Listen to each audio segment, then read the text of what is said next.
Assalamu warahmatullahi ta'ala wa barakatuhu. ‘Yan uwana musulmi da fatan kuna cikin ƙoshin lafiya. ‘Yan uwana musulmi ina muku barka da safiya da fatan kowa yana cikin ƙoshin lafiya.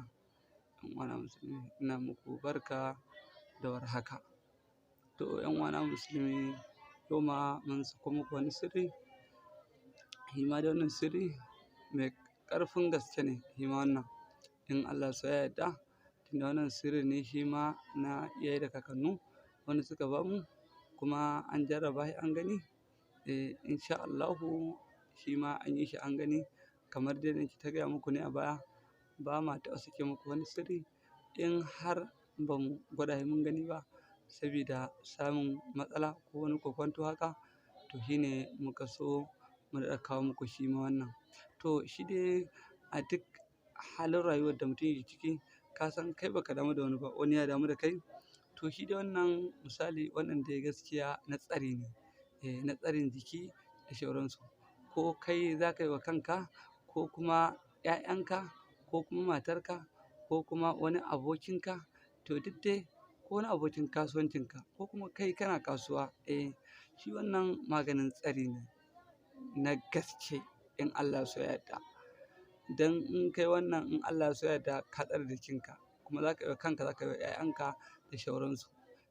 Ka san shi yanzu rayuwar nan kai baka damu da mutum ba, mutum ya damu da kai. Baka san me kai mutum ba, sai ka ga mutum yana ta ƙoƙarin bibiyar rayuwarka da shauransu. To shi wannan wato na tsarin jiki ne. Wato kamar yadda ake yi za ka rubuta shi ne. Za ka samu alƙalami ƙwaya 100 ba 1. In ka samu ƙwaya 100 ba 1 za ka rubuta. Yauwa to kamar yadda ake son a yi rubutun. Alam tara kaifa za a rubuta. Za a samu alƙalami ƙwaya 100 ba 1. In aka samu ƙwaya 100 ba 1 to duk alam tara kaifa ƙafa ɗaya za a rubuta alam tara kaifa ƙafa ɗaya. Sai ka ajiye wannan alƙalamin a gefe. Sai ka ƙara ɗauko wani alƙalamin sai ka ƙara rubuta alam tara kaifa ƙafa ɗaya. Haka da haka sai ka kammala gaba ɗaya.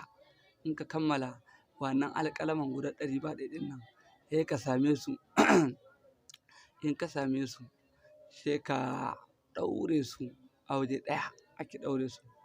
Yauwa in aka same su aka ɗaure su a waje ɗaya sai ka ajiye su. Misali bayan ka kammala rubutun kenan. Misali ai ka ga suna da ɗan tsini ko kuma in ce suna ma da tsini alƙalaman. In ka ɗaure su a waje ɗaya to sai a samu rami.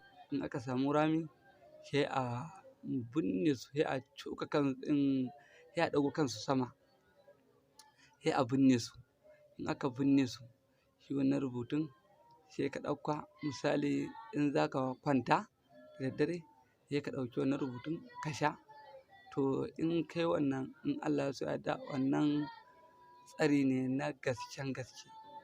Sabida kamar yadda nake gaya muku ne shi rayuwar nan fa mutum fa ya daina tsayawa kansa tsaye ko ba haka ba. Dole sai mutum ya nemi tsari a jikinsa. Sabida kamar yadda nake gaya muku ne kamar a baya. Mutum baka damu da mutum ba, mutum ya damu da kai. Ko akan sha'anin kasuwancinka ko akan sha'anin al'amuran rayuwarka ko kuma dai akan dukkanin al'amurori dai wanda dai kuma dai kun sani dai yanzu rayuwar nan tamu yanda ta lalace ko ba haka ba. To shi ne muka kawo muku wannan. Shi ma wannan wani gudunmawa ne muka kawo muku. Gashi nan dai mun kawo muku shi da Allah kuma shi a jarraba a gani. Mu dai mun yi shi an bayar an yi mun yi wa mutane sun ji daɗi. An gaya mana an bugo mana an gaya mana. To don Allah don Annabi kuma shi ne muka so ku jarraba. In Allah ya so ya yarda za a samu nasara. In Allah ya so ya yarda duk inda kai wannan in Allah ya so ya yarda mutum zai ga kana ta ci gaba kuma ina ta iyo ma makaransu da jifansu da sauransu. Ba abun da zai same ka tunda kai dai zuciyarka ɗaya baka nufi mutum da kowa ba.